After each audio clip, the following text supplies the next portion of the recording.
கர்த்தருடைய பரிசுத்த நாம் மகிமைப்படுவதாக. தேவன் இன்றைக்கு நம்ம கொடுக்கிற ஒரு அழகான வசனம், கர்த்தருடைய அனுகிரக வருஷத்தை பிரசித்திப்படுத்தவும் என்னை அனுப்பினார்.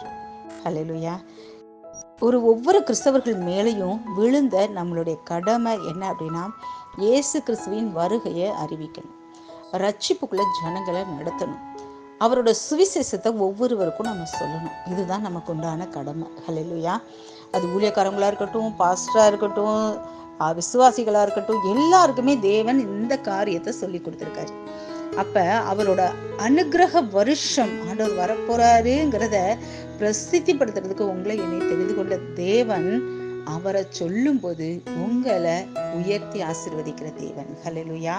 சகல பாடுகளையும் நீக்கி உங்களை மேன்மைப்படுத்துவார், உங்களை ஆசீர்வதிப்பார், உங்களை அத்தனை ஜனங்களுக்கு முன்னாடியும் மேன்மையாக உயர்வாக வைக்கிற நாளாக நாளை கர்த்தர் உங்களை ஆசீர்வதிப்பார்.